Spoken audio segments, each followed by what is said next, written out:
Jackiem Joyner, welcome to the show, brother. Hey, what's going on, Kino? Thanks for welcoming me. I'm glad to be here. Yeah, yeah, nice to meet you. How are you doing? How's I'm your morning so far? It is morning, right? yes. It's just about 11 a.m. So when I first heard that you were going to be we were going to be talking. You're in South Africa. I was saying to Yeah, myself, yeah. "Wow, what time is that on Pacific Standard Time?" But yeah, it's good to be on board, and to have a good chat for you. I'm looking forward to a lot of this. This will be good. Yeah, same here. So where about are you based exactly? Yeah, well, I'm based in Los Angeles, between Los Angeles and Phoenix. Okay, nice, Yeah. nice. Just off record, I was actually invited for an event in Los Angeles that was last week. The event was last week, Thursday. But man, politics is getting in the way of creatives, bro. Like, Yeah. check this out. Yeah, so my visa got rejected because I'm a media personality. They couldn't even give me a valid reason. How's Oh, that? wow. Wow. Wow. Yeah, yeah, you know, like my agent can't even put his head like around it, on what kind of a reason it actually was. Now you in Los Angeles, and I'm thinking, damn. Yeah. But it Wow. is what it is, man. It is. I hate when the politics, interrupts our creative energy, and we're not able to connect and in the way that we want to. So I'm sorry that that happened to you, man. Hopefully, this stuff kind of cools down for everyone so that we can, so whether we're spreading the gift of music or whatever else that you do, we want it to be easy. So I'm sorry to hear that that was your experience. Yeah, yeah. Yeah, man. I mean, you know what I mean? It was disheartening at the start, but I got to watch the event, because it was live stream. So at least I got the privilege of still being there, even though I wasn't physically there. But yeah, all good, man. All good. It was actually one of Mickey's other clients. I'm not sure if you're familiar with him. His name is John Goodwin. I think Not sure. so. I think so. Yeah, yeah, yeah. So he hosts this event, each year, like what he's doing on his and also, the opportunities he's giving for creators worldwide. And then he has this gala, in April, or yeah, plus minus around there, March, April, just inviting all the contest winners to this event to award them. Mhm. So yeah, hopefully next year I'm there in Los Angeles, Yeah. to Yeah, attend yeah, it. yeah. I mean, it's been a crazy year. I mean, we had fires early this year. Um, Yeah, yeah. luckily, my home wasn't one that was, affected, but a lot of friends of mine were affected by the fires here in Los Angeles. So it's just a crazy time overall.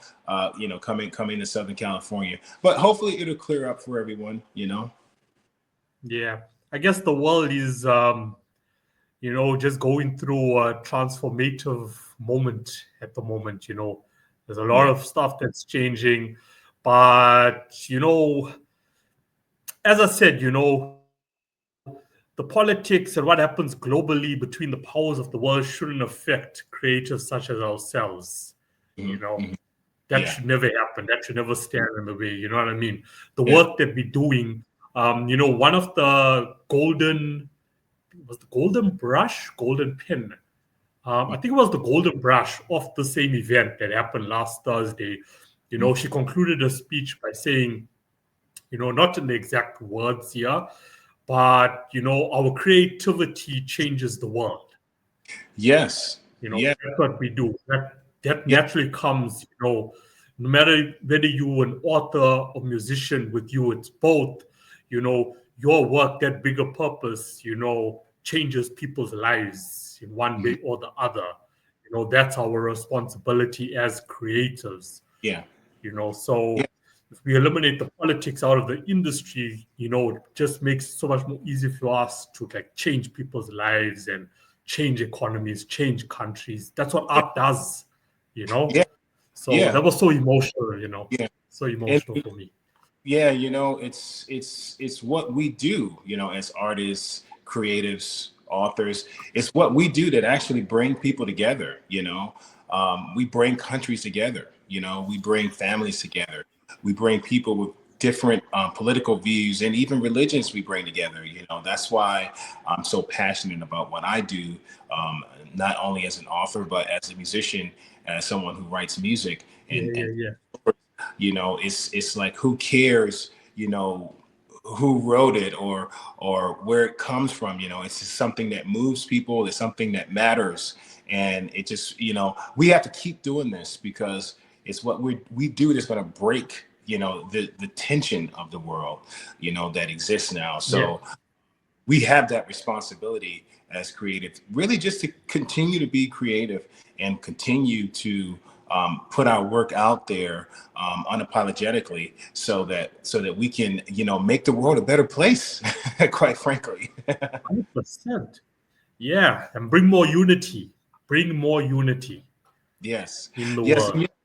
South Africa, I've been there. I've been to Johannesburg twice, I believe, maybe two or three times to perform. I don't remember where it was. I know that when I landed in Johannesburg, the first time, my phone wasn't working and I couldn't reach my road manager who landed before me. So I didn't know where to go. I didn't know where the hotel was. And, you know, so, but the crazy thing was, it was really close to the airport. It's this hotel that had a casino in it. It was really nice. I don't remember the name of it, but Empress Palace. Oh yeah, there you go. That's the one. Yeah. It had a roller coaster. So Johannesburg is where I'm actually from. Yeah. Oh, okay. So I'm about, say, you know, about 15 minutes away from Empress Palace. Oh wow. You know, give or take. Okay. Yeah. I mean, one of the questions I was going to ask you, you know, have you been to South Africa? But you've already answered it. Oh, okay. Yeah. You know, it's so cool because when we drove through Johannesburg, I don't know if we left Johannesburg, but it was so interesting because some of the areas that we went to, I was like, wow, this looks very much like a place in Syracuse, New York, or there was some modernization that I hadn't expected, you know, with apartments and homes, streets. And I was like, wow, you know, people need to go for themselves. Yeah, 100%, you know, 100%. I guess, you know, it'll be the same feeling if I come to Los Angeles. I'll be like, wow, you know, I haven't seen this before. I've seen that before. Yeah. If you come to Los Angeles and the first thing you see is Skid Row, then you've got trouble because, you know, Skid Row, that's where, like, you know, a lot of drugs and homeless and stuff. You know, we wouldn't want you to judge Los Angeles by that. Nah, man. Well, you know, one thing I dislike in the world is being judgmental of people, of culture, of religion, just as the world as a whole. You know, I just see everyone as one. We just need to, like, sort of emotionally detach ourselves, you know, from what's going on around us and focus on what's actually working for us and look at all the positive aspects of, you know, the world and what we can do. We just bring more togetherness, you know, just like what we're doing now, you know, just with the show alone, you know, the more listeners we reach, the more we can push out that message to people. So yeah, that's quite cool. Yeah, exactly. So I mean, you know, one blessing about, you know, doing what I do is, you know, you get to travel the world and see a lot of new places, meet a lot of people. You know, I've always hoped, you know, ever since I was a kid, I wanted to travel the world. You know, I didn't know that I was going to be a musician. I didn't know, and later on, it was a surprise to me. You know, so it's a blessing, you know, to be able to you know, for people to hear from me, honestly, you know, and to hear from me, like my stories and my music, and, you know, so, but then to take it across the world, it just makes it this whole new thing, you know.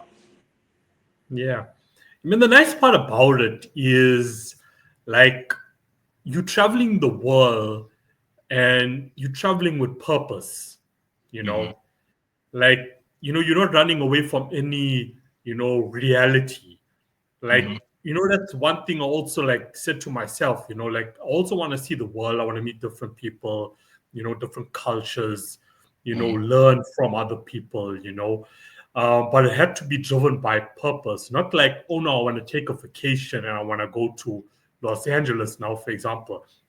If I go to Los Angeles, there needs to be like a purpose behind it. Like, okay, I'm going to Los Angeles or I'm going to Thailand, but what's the purpose behind it? Why am I going there? Is that going to bring me growth with my overall mandate, for my life and my creative career, So that's, for you, so you traveling, you sharing your artistic, work with the world, there's so much purpose behind that, Yeah. which is cool. Yeah. Yes. And it's you really learn by traveling the world, just landing in a place like Johannesburg for the very first time, that's education by itself. Yeah. And if you are a creative, traveling is going to make it that much more richer, whether it's music or writing. So, like you mentioned Thailand, which is one of the places I want to go. Any of these places that you go to is going to have an impact on you and impact your music and impact your stories. A lot of people I know have never, let alone traveled the world. They haven't even traveled outside of their city, So you got to get out there. You got to see the world. There's so much out there, especially if you are an artist or if you are an author, you're going to get so much content from a new place. It's going to give you an open mind, Exactly. Opens up your mind. Food, just the culture, the people, it's so different from where you've come from. So it changes you, really. Yeah. Oh, no, 100%, 100%. I got to be honest with you, dude. So when I got your press release from Mickey, so I'm reading about your series. I'm like, okay, this is dope, but we're going to get to that, later on. And then I go to your bio and I'm like, what? He's also a musician. So anyway, today I went on to your Spotify profile. I gave you a follow and I started jamming to your tunes. And I was like, blown away, man. I was like blown away. Really on the show, like when it comes to now Mickey, it's mainly authors. So really on the show, does someone come on where they've, established themselves so well as a musician, as a music producer? What you're doing with the saxophone, dude, that's magic alone. You know what I mean? That's magic alone.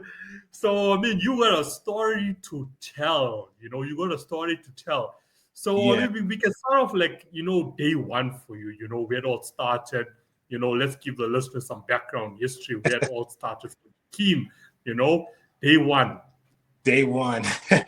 Wow. It's interesting because I didn't know I was going to play a saxophone, even though that became that became the center of my career was the saxophone. But I never thought that it would be something, if you want to say day one, I would say day one would be Sunday morning at church. I'm 11 years old. I'm watching the choir sing. I'm looking at the band. I'm looking at the piano player, and I'm just so excited. And I'm like, wow, I want to do that. I'm 11. I've never played a musical instrument except for a recorder, I think in first grade or something. But, they make you do that.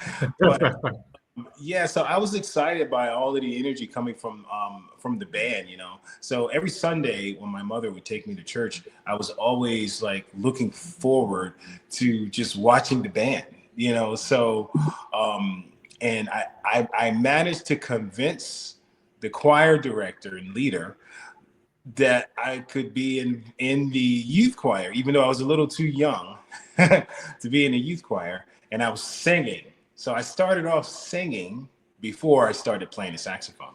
I was born in Virginia, Norfolk, Virginia. My mother moved up to New York, Syracuse, New York, where it's a lot cooler. And cooler is an understatement. It's freezing. Freezing. So after graduating middle school and going to high school, I was about 13 or 14. I know I wanted to join the band. I remember my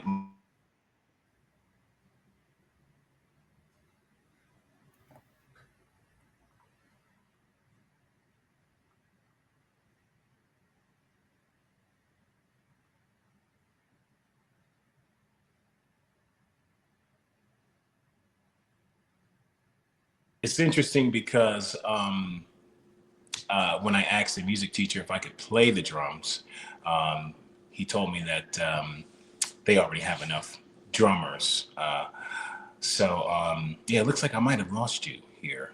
Yeah, we lost Let's each other see. for a second, but yeah, you can I just think continue. I'll stand by and wait for you to come back. Okay, I think I lost you for a second there.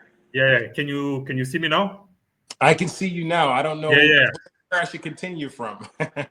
Yeah. No, yeah. We lost each other. Like I lost you first, and then you would lose me. That's why I'm saying, like, where I'm situated at the moment just keeps happening, which makes it hard for the shows. But you were at the part of the drummer, so you Oh, wanted to, yeah. okay, yeah. So, going into high school, I wanted to play drums for the band. And the music teacher had told me that they already have enough drummers for the band. Yeah. So, um, he asked me if I wanted to play something else because in order to be in a band, I would need to either play a woodwind instrument or a brass instrument, which I didn't know what they were. So he showed me all of the different instruments, and the one that caught my attention was the one that looked the most intimidating, which was the sax, because it looked really complicated. It looked expensive, challenging, and Yeah. it's so interesting because it just really, really caught my attention.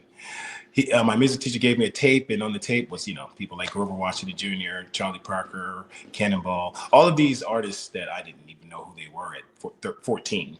And, I took the saxophone home and I was just practicing it every single day. And I think after about 3 weeks, the music teacher thought I was so good that he wanted to invite all of the students. I'm sorry, invite like the principal and teachers, that you got to see this kid. He's only been playing for 3 weeks. Look how good he is. And I was so nervous. And then I left that first school and went to another high school where I really started to get more attention with my music teacher Lou Adams in Syracuse, New York, at Fowler High School, which is where I really started to get into possibly even playing professional. Mr. Adams, Yeah. not with us no more. He thought I was good enough that he could take me on some gigs with him, and I was getting paid, like in the 10th grade, and 11th grade, playing saxophone, for this professional wedding band. I'm just the youngest guy, Yeah. you know. I'm gonna try to hurry this up, but I became pretty good in high school as a saxophone player.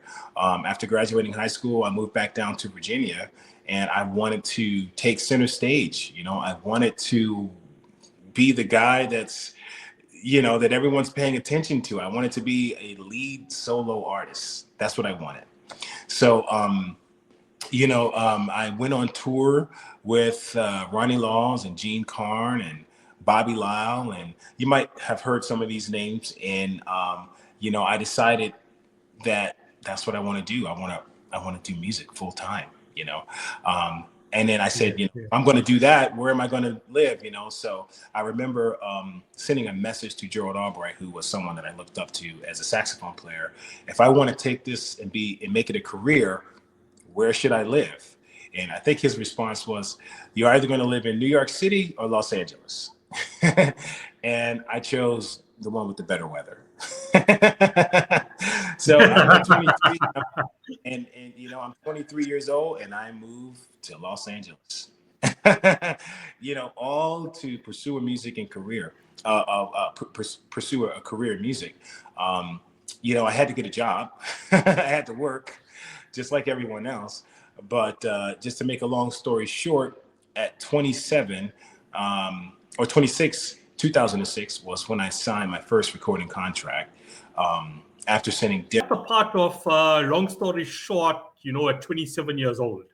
Yeah, 26 was when I signed my first recording contract. And Wow. this was after sending demos and things like that all over Los Angeles. No one listened to, it was just, everyone sending demos to record companies and stuff like that in Los Angeles. But I caught the attention of some important people in the smooth jazz and contemporary world. And I signed a contract and started doing some gigs. I put out my first album called Baby Soul, and my first single to radio called Stay With Me Tonight. I remember hearing that on 94.7 The Wave at 27. First time I ever heard my music on the radio. All of the millions of people that live in Los Angeles were listening, so that was a big moment for me, being on the radio.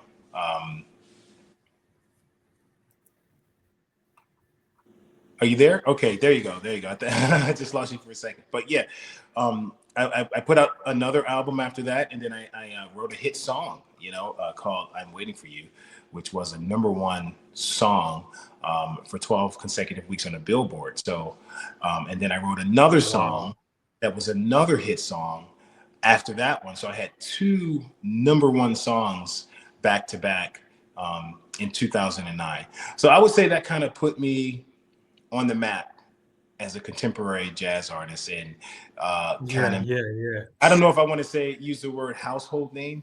I'm still working on that, but I will say it started my career, and since then, now I think I've got about 8 or 9 albums that I've put out. I've toured all over the world and played with some amazing people, Marcus Miller, George Duke, Ronnie Laws.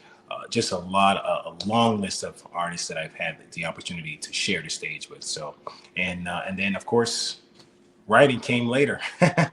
Storytelling. Yeah. I mean, playing a saxophone or any sort of musical instrument or any sort of final product, within the music industry is also like storytelling. Yeah. Depending where you're going with it. There's some people who just put out rubbish. I'm not going to filter that. There isn't really like an emotional or, powerful story behind it. I've got to ask the question, because it's sort of so early for you. Like, how did your family feel about it, jumping straight into music as a full-time gig, full-time job at such a young age?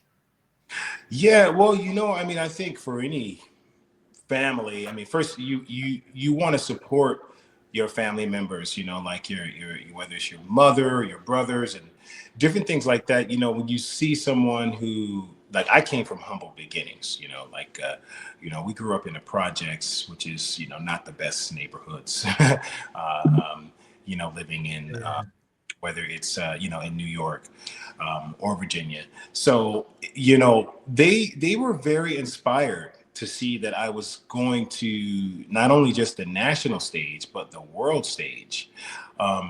Just seeing someone who came from where I came from be able to do that was, it means that anybody can do it. Really, if I could do it, anyone can do it. I consider myself to be disciplined. I practiced a lot on the saxophone. While people were out having fun, I was practicing. So I think as far as my family, I just think that people just they were inspired by it, and they continue to be.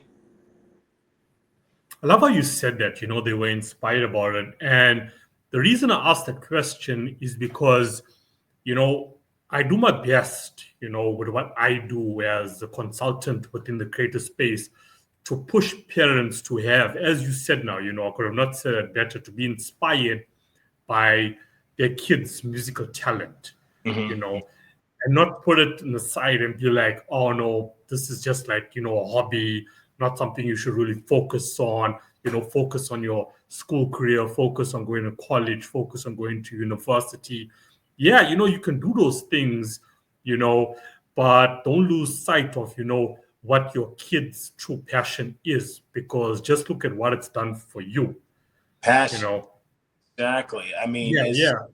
The thing about having passion and loving what you do is you just outwork everyone because you love doing it. You don't think 100%. You don't think about how long it takes. You love, if you practice and you love it, then you'll practice, to be the best, Yes, a lot of parents do have an idea of where they want their children to go, what school they want them to go to, what they want them to do. But, nothing beats doing what you love, and making a career out of it. That's like the best thing you can ask for. Yeah. Now, there's, another consultant I spoke to a few weeks ago as well. Part of his platform as well, he's got this whole section just for parents and how to deal, with their kids.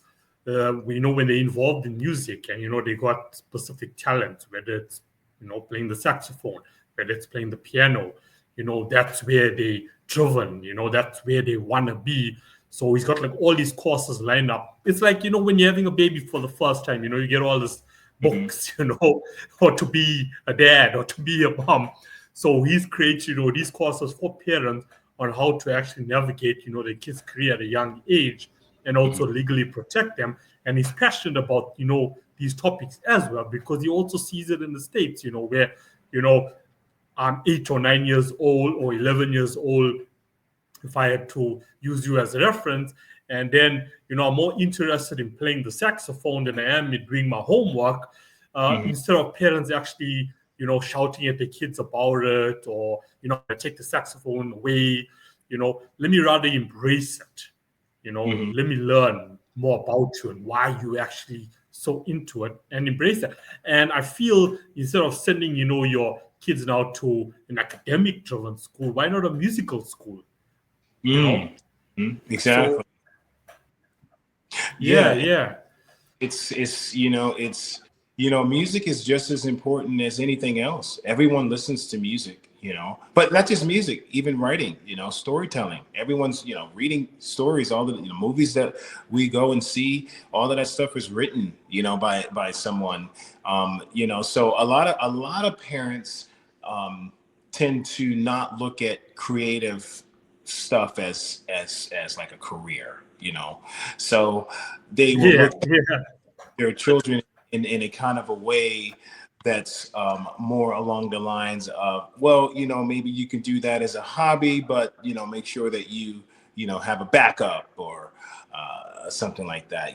So hearing those messages coming up is not the easiest thing to pursue, a passion, because quite frankly, a lot of people don't look at it as something that's real, that's tangible when it comes to earning a living. And, they have a point, so to speak. But at the same time, if you really, really push yourself on what you really enjoy, what you love doing, you never know what could happen. You never know what can happen for you and what doors can open up for you. Yeah. And putting in, the time and effort and being disciplined. As you said, while people were out partying, you were in-house, you were practicing. Exactly. You were focusing, you were working on your craft day in, day out. Hours upon hours, that people will never know about the hours that people see all of the shining stuff, but they don't see all of the, the how hard it is, to put an album out. A song, or even when it comes to writing stories, you go through all of these stages of doubt and insecurities, and you say to yourself, well, no one's gonna read this, or so it's and even fear in putting these things out, because when you put something out there, like whether it's music or story, it's kind of like you're opening yourself up to be criticized now. So some amazing writers or even musicians will never put their music out or their writing out because of that fear that they have of people judging, their art and their creativity, so it's getting past that point and just realizing that it's okay to put out, this is your story, this is a part of history that you're making, so anytime I'm talking with musicians or other authors, I always say, it doesn't matter if it's not even perfect. It's like you're writing your stamp in history.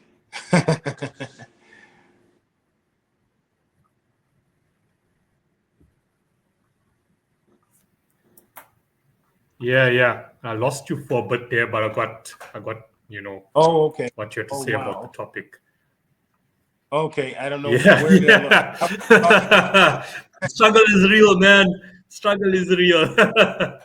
Yeah, yeah, But thanks yeah, for sharing yeah. it. So, on your musical career at the moment, before we jump into the major transition that you did for yourself, into becoming also a successful author. So, with your musical career, are you independent or are you still signed to a label? Yeah, so I was independent. I was signed to a label for many years with Mac Avenue Records. My contract ran out on Mac Avenue Records, I think in 2018 or 2019. Then I put out my own album independently called Touch in 2019, which was my own independent. First time I was really independent. Well, actually, I was independent before I even got signed because I was printing out CDs in Virginia, but that's a whole nother story. Yeah, I Yeah, was in yeah. for a couple of years from 2019, where I put out Touch and then I put out a couple of singles. Most notably, Missing You was another number one song. So I have three number one songs now. Missing You was independent, and it was a number one song being independent, which is a big deal. I put out a couple of other singles between 2019 and 2024. But this year, I signed with a pretty big label called Shawnee. So I signed. Now I'm signed with Shawnee Entertainment, and they will be putting out my next album hopefully this year. Okay, nice, nice, nice. Now, I have to throw that question out there, given that, how the independent space is growing and, I have artists now that come to see me and they don't know which way to go about it. Should I just take the independent road or should I just, work on a demo first and push it out to record labels? And then they're at the crossroad, but then, you have to make the decision that's going to be best for you. And the unfortunate truth is, labels aren't really looking for, talent any longer. They, moving with this independent growth now, sticking with who they do have and transitioning with how the whole industry is evolving. Whereas, also being an independent, there's not so much red tape. So I'm sure you for yourself now in this era, you don't have so much red tape as they used to be, 20 years ago. Yeah. Times have changed. Mm-hmm. Mm-hmm. Yeah. I mean, yeah, things are really, really changed in the music industry, even in just the past 5 years, let alone the past 10 years.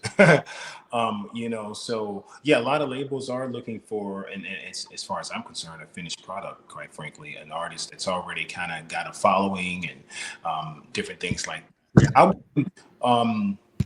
When it comes to like if an artist wants to sign with the label or not, I think it depends on who you are. Like if you got the tenacity to build a fan base and really put the time and energy into your career, I'd say definitely go for it because there's a lot that you would benefit if you're able to do that. But if you just consider yourself to just be strictly creativity and you don't really like the business side of it, then perhaps maybe a label could help. But I will say labels aren't really handing out record deals like that nowadays. So this isn't a thing anymore.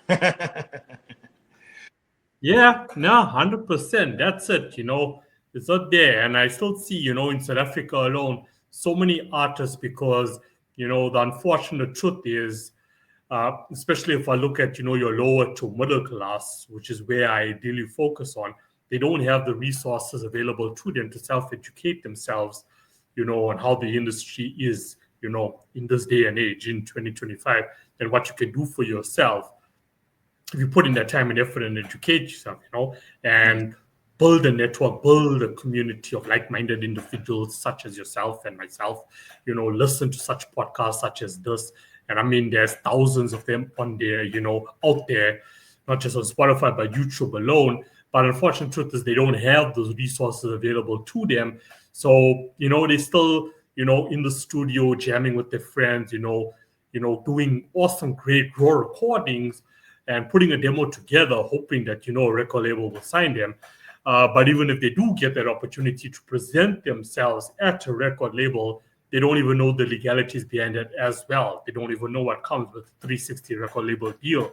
They're putting pen to paper, They're seeing, okay, all these fancy things that are presented to them, not knowing that, what they're going to own, what they're not going to own, all of those fundamentals.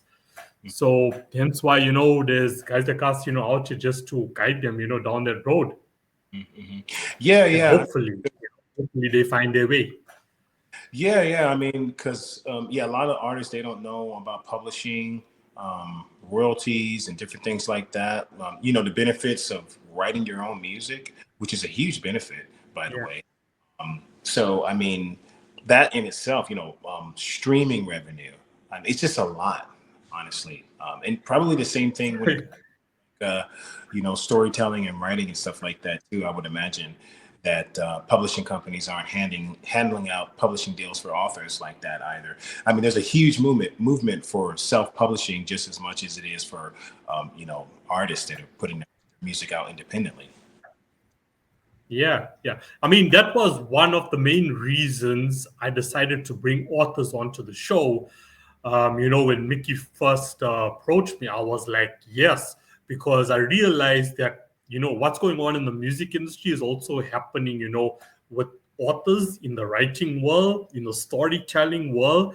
And as I kept, interacting with more, award-winning authors, awesome writers, awesome storytelling, and then, they give their background history as well. And they also share the pros and cons of being independent. I can put my own book together, I can work for hire when it comes for the editing, I can self-publish, and then you get authors that have publishing deals with publishers, they share the pros and cons of that. And then also came across authors that, there's a piece of material where they would want to self-publish, and then there's a piece of material where they will look, okay, let me rather go through a publishing. So you could have best of both worlds as well, but still be your own boss, because now you can structure different types of deals as well. Which is quite cool, really quite cool. And because I saw the similarities, within the creative space, I was like, yeah, I'm game, bring the authors on, and I was right, the same challenges that, independent musician may face, an author is also facing within the writing space as well. So the cool thing now about the podcast is that, you could come on, and no matter what sort of creative you are or what you want to establish for your career, whether it be an author, whether it be a musician, whether it be an illustrator, there's so much to learn from them. That's going to benefit you. So that's quite cool. It just shows you, how close the creative space, the individuals they actually are, which is cool. Yeah.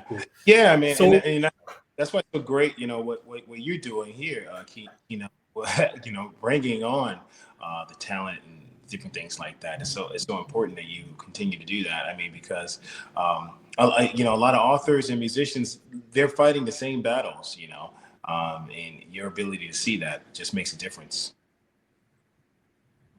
Yeah. Well, look, man, what I do is only 20%. You taking the time to come on fills up the other 80%, honestly. If it's not for awesome guests and established, in your case, authors and musicians coming on, there would be no value on the show, to help people, within the independent space, which, I got so much gratitude for. Throwing out a thank you there, once again. So the big moment for your career, transitioning into an author with your series. So I want to pronounce this right. Correct me if I'm wrong. It's the Zarya series, Zarya. Do you want to correct me? Zarya. There we go, Zarya, right? The Zarya series. Yes. So you've included AI, sci-fi, fantasy, and politics, right, into one series. Wow. How did this come about for you, and what is the why behind it? It's crazy because it's interesting that you mentioned that. You mentioned a lot. You said politics. You said a lot of different things in science fiction, which I love science fiction, by the way. Fantasy, AI, all in one. It's crazy because I never saw myself as an author. Like, I never thought that I would be an author. That's just something that kind of just happened, honestly. I consider myself a critic of stories, of movies, just like anyone else. So I guess I said to myself, well, if you're going to criticize it, you might as well write your own story. And that's how Zarya, Yeah, you know. So I yeah. started. I think I was. I can't remember where I was. I believe I might have been in Ukraine touring uh, when I started writing the first words of Zarya. This is back in 2012, I believe it was, when I first started writing, or even maybe even before then. And I was using Evernote, and I was like, you know, I got this cool idea about this story, but I want it to be on a desert planet like Mars, but deep into the future. I wanted to have a Fifth Element kind of feel with flying drones and cars, and also I wanted to have like the population to be like, some people could look like reptiles, other can have long tails, long ears, and different things like that. So that was kind of the idea. I didn't know I was doing world building when I was writing Zarya. And I thought having a girl be the lead role would capture a lot of attention, you know, kind of the underdog, so to speak. You know, she's like 15 or 16 years old on this hyper futuristic desert world, and she's like an expert at coding and putting things together.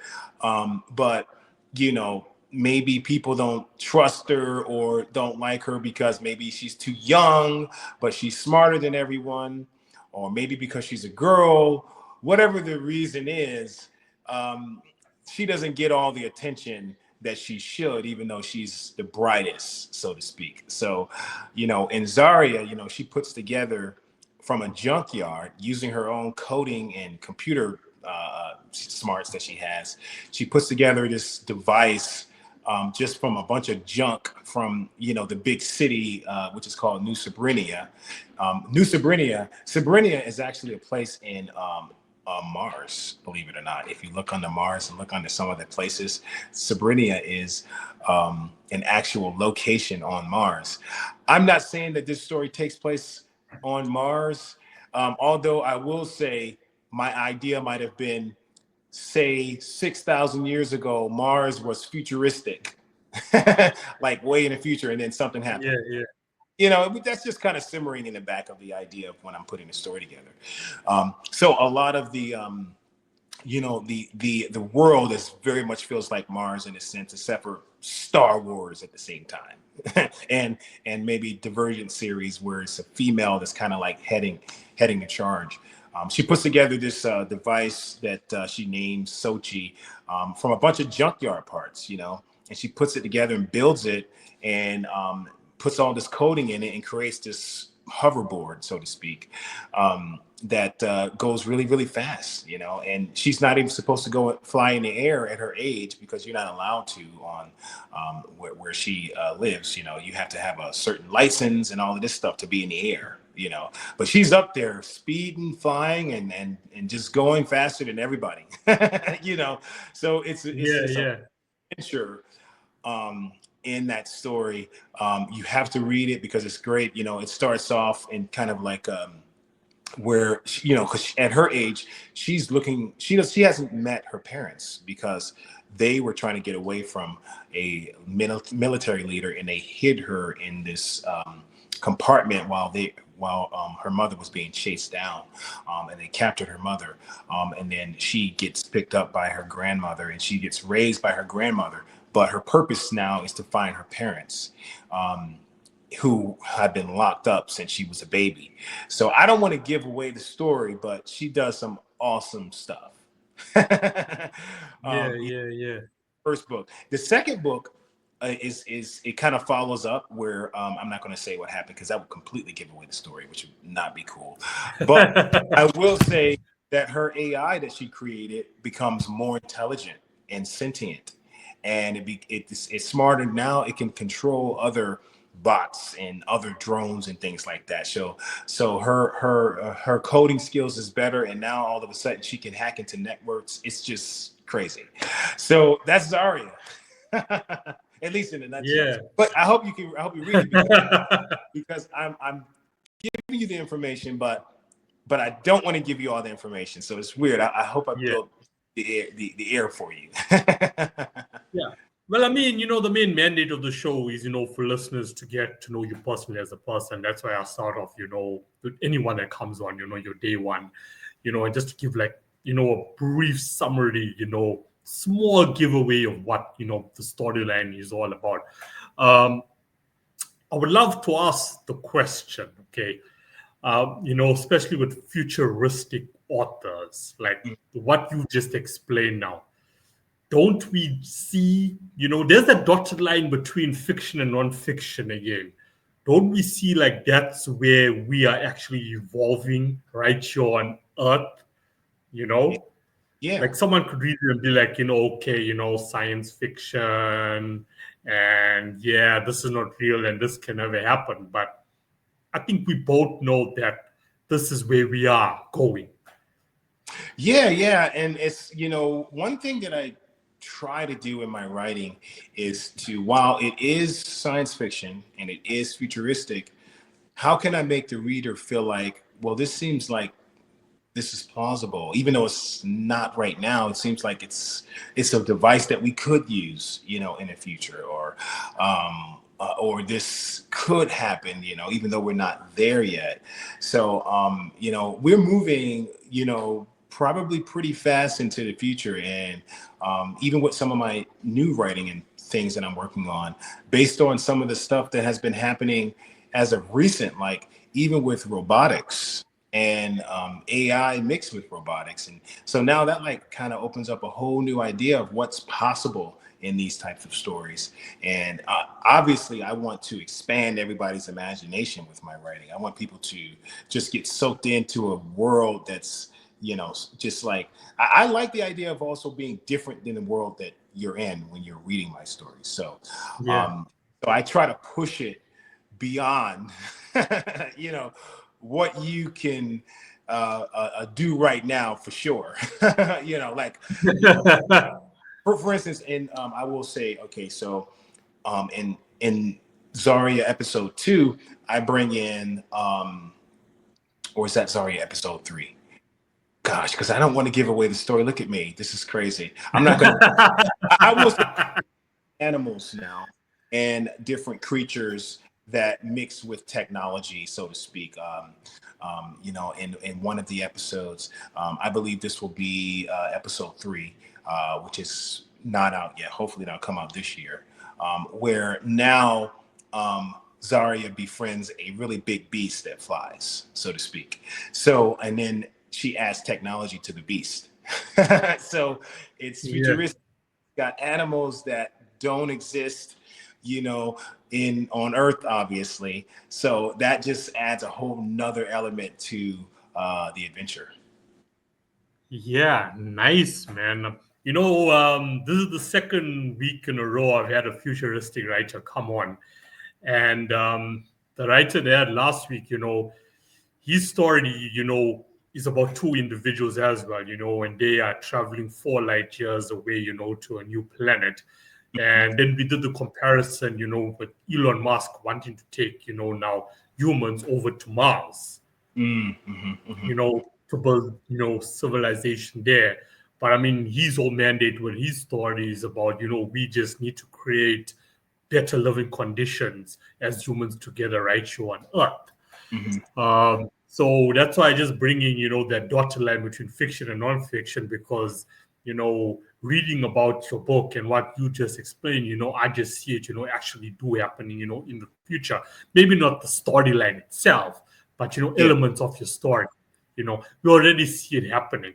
I mean, if you watched iRobot, how many years ago you would have watched it and be like, yeah, but this is not true. This won't happen. But now look, it's happening all around us. It's here. iRobot, real life, it's here. So it's crazy. So there's a lot of value, depending, on the readers, how they actually take you in your work. Because if I have to read it, I'm going to be like, yeah, I'm going into another world. And, that's your duty, for me as a reader to take me into another world. But it's also going to extend my imagination to like, okay, no, this is a realistic world that, one day I will be in, which is quite cool. Yeah. Really quite cool. So when it comes to your character development, how do you go about that? Yeah, What comes it's crazy because every character, like Zarya, because I have another book called Minor Assassin, which I learned more about writing that second book from learning how to develop Zarya's character, which is you always start off with an idea on what you want their personality to be like. You think about what their struggles are going to be, and also like since she's 15. What kind of a mindset does a 15-year-old have? What type of dialect do they have? What are their struggles and what are their issues? But what's going to bring out their personality really? But it's interesting because the more you write for the character, the more the character develops, so it's like as you continue, the character kind of builds during the story, during the writing of the story. And then you bring in other characters and how their characters, like there's another character in this story called Kizzy, right? And that's like her best friend. And she's more, while Zarya is really good with coding and things like that and computers, Kizzy is more hands-on, like tech, like she's under the hood. She gets her hands dirty. She's her father, she lives with her father and they fix drone bots. So she's doing like the dirty, hard, mechanical, you can't have a computer, you actually need your hands type of work. But at the same age, so to speak. So her personality is a bit more blunt, a bit more straightforward, sarcastic, where Zarya is more like very measured, very thoughtful, very intelligent, a bit more cautious, but then at the same time very bold, so it's interesting because then the more characters you bring in, the more attitudes and just the more it really brings to the story. Like for instance, her father and the council, there's a whole council, like there's this whole political council that they decide what happens, to the planet, and then there's different characters like the leader of the council and the different science figures, so it was quite, it started off with Zarya, then it expanded into the specific characters of all of these other people. And as an author, it's so interesting because it's actually fun, because you might have an uncle that acts like this. You say, you know what, this character would be great because my uncle acts this way, so I'm gonna kind of make him act like my uncle.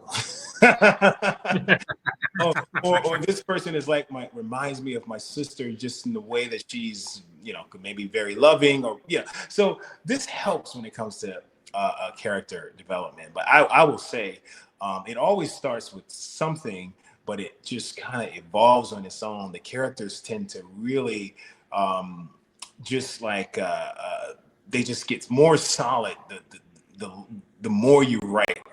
I guess that's how I want to say it. Do you ever, as a writer, use your own personal traits, your own characteristics? Do you ever implement that into the main character? Okay, so if I were to say, okay, so for Zarya, for instance, I will say a lot of people underestimate her intelligence, and they might dismiss her, so to speak. Like the council people will dismiss her, but then actually she created with her father the most intelligent power cell that's better than the scientists that work for the government, so to speak. And she's 15, but they underestimate. Maybe people might underestimate me in some type of a way. For Minor Assassin, since I've traveled to Japan, I wrote Minor Assassin as a young African-American boy who goes to Japan, which I've been to Japan. And it's interesting because you see the world in a different kind of a light, and they see you in a different kind of a light because, they have all of these opinions about Americans, so I wrote in Minor Assassin that, some Japanese young lady says something like, you're not going to be able to have all of your favorite video games and things like that. You're here to work or whatever, something like that. But just assuming that all American kids do the same thing, so So, and then also, feeling a bit strange, so to speak, where, John, who is a minor assassin, who goes to a village in Japan, he feels a little bit out of place because there's not a lot of people there that look like him. So I've experienced that in Russia. I don't think that there was I don't think there was a black person for 1,000 miles. so, so, yeah, I don't know what to say. I felt out of place, but definitely unique. Yeah, yeah. Okay, no, cool. No, thanks for clarity on that. I'm just sitting here thinking to myself, man, where haven't you been? You Oh, know? man, a lot of places I haven't been to China, which I want to go. There's many places. I've been a lot of places, but there's a lot of places that, like I said, I haven't been to Thailand yet. So Yeah, yeah. yeah, haven't been to India. You know, um, so quite a few places. Yeah, yeah. Well, you know what? Like for me personally, this is just completely off topic, because you brought up Thailand. I've been to Thailand, and that's one place, like if you really going down a spiritual route, you Mhm. know, definitely one place that transformed my whole life and maybe just bring more self-awareness to myself on, which direction I really want to go down in life. And it also brought the fact that I was so lost for so long in so many Mm. parts of my life, and if Okay. it wasn't for that calling or that journey that I made for myself in 2019, and it was all based on this calling of, hey, just go to Thailand, we wouldn't be having this conversation today. I would Mhm. have still been going down, this wrong route in life, doing things with my life that brought no meaning, where there Mhm. was no purpose at all, Mm. not Mm. living a fulfilling, happy life. That's what that did for me, just off topic. People are great, culture is great, the respect is great. As you said, there's so much that you can learn, from people, and you just see so much unity happening, that part of the world, which I absolutely loved, you Yeah, know, that's absolutely loved. It was, yeah, and it was actually one place I wanted to permanently move to, which was planned to happen in 2020, and COVID happened. And, but even though I still wish somewhere deep down, that it did happen for me, when I look at, the work I'm doing now and the people I'm interacting with the podcast alone, there was a reason for it, not happening at that time. Always believe there's a blessing in disguise, as Winston Churchill used to say, for whatever, happens in life. There's a reason behind it. There's a reason that I wasn't meant to be in Los Angeles last week. There's a deeper meaning reason behind it that I don't know, but the universe does know. God knows, and I just gotta trust in that. yeah. But yeah, completely off topic there. Yeah, yeah. But good wisdom also, to share with listeners. you Hmm. know Hmm. so you've implemented artificial intelligence, into your work, being a musician, being an author, and this is the cherry on top of the cake. The question I always ask any creative at the end of the show: where artificial intelligence is going now, do you Hmm. see it as something that's going to be beneficial to the creative space, or do you see it as a threat? I don't think it's a threat. I mean, I think artificial intelligence is just as much as a threat as maybe the very first cell phone. I mean, when technology decides to come along, there's always resistance because it's strange. We don't know what to do with it. But if you think about all of the advancements that we've made in technology and medical and medicines, a lot of these things we didn't know were coming. And many people reject a lot of new technology when it comes as strange as, but the thing is that, as the world evolves and as we as humans evolve, you can't stop it. You can't stop Yeah, intelligence. You can't stop technology. You can fight against it, but at what cost? Because the truth of the matter is not only is it here to stay, it's here to continue to get better. And I think artificial intelligence is going to help solve many problems that we couldn't have solved. Now, that doesn't necessarily mean that it's not going to do bad things. There's going to always be bad actors. You don't need artificial intelligence to do something horrible. People are doing horrible things all the time. So the way that I see it with regards to creatives, I think that we should embrace it.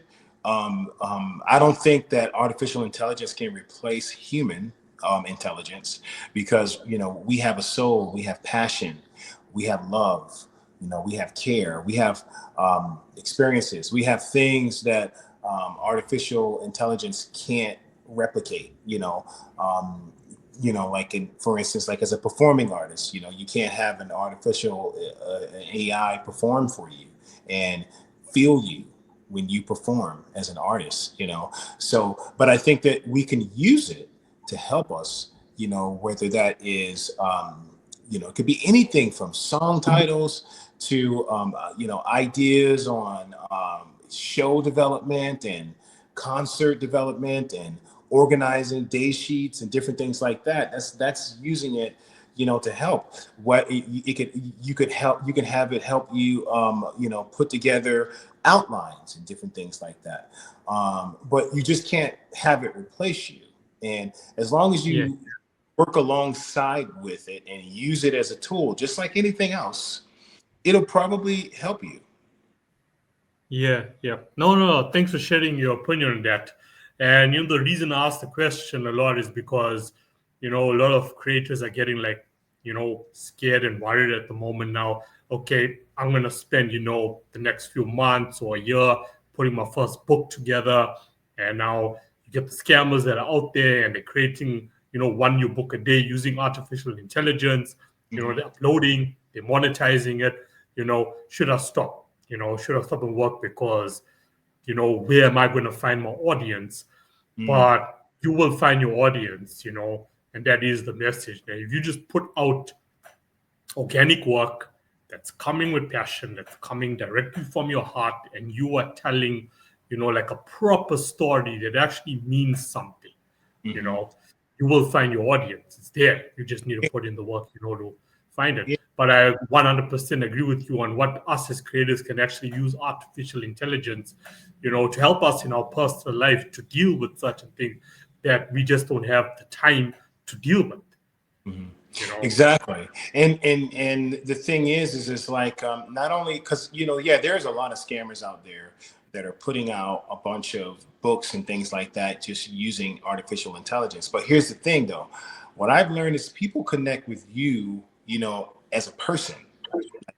Like it's not just art, it's also who the artist is.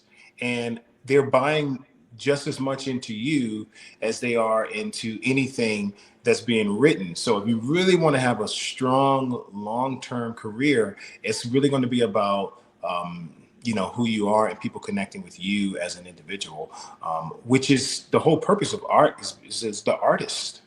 And that's why it's so critically important to focus on building your brand. Build your brand, build your own community, because they're always going to be there to back you up. They're always going to be there to support you. It's a triangle. It's a triangle. And you're building, the moment you release your product, whether it be your final master track, you have to build a brand around, or the message has to be around that track or that book. Then you're building your company brand, and then you're building your personal brand. It's 100%. I agree with you. Thanks for sharing that. So part 3 en route. You're not sure when it'll be out. How far do you want to go with that series?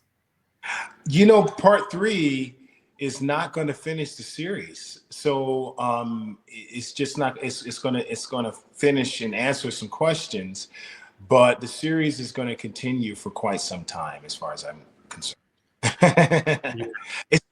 It's just I will say, I know that there are probably a lot of people that are waiting for episode 3, but I will say, to my defense, I'm touring and working on music as well, which makes it a bit more complicated to be as consistent as I would like to be. So but at the same time, my passion for writing has never wavered. I always have. In fact, there are other stories wait to put out as well. So as long as I continue to have that passion, my readers will continue to get,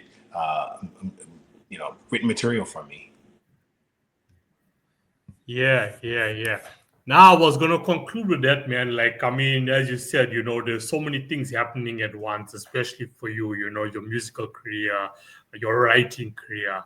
Like, how do you manage it all? Do you ever get overwhelmed about it? Does anxiety kick in? You know, does it happen? As you said, there's expectations for both ends. You probably have, okay, your fans now listening to your music and like, when's Jackiem going to drop his next album? Meanwhile, you're busy with the book. Then you're like, okay, maybe I should focus on the book. Yeah, let me focus on the music, and then the people are still waiting for the book now. Yeah. Do you ever get into those moments? I think the question you should have asked should have been, do I ever not get anxious or because when it comes to organizing and managing both careers, I'm still learning how to do it, honestly. Yeah. And I'm still figuring out how to divide the time and give the right amount of time for both things. Obviously, music is a prime career because that's got a leg up because I've been doing that a lot longer. So it's something that I'm still learning, but I will say it's getting better, and I'm getting better at it. Obviously having people to help you, like my publicist Mickey, and having a good team of people to keep you focused is obviously important. My career is a serious career, so it does require attention. Again, I'm still learning.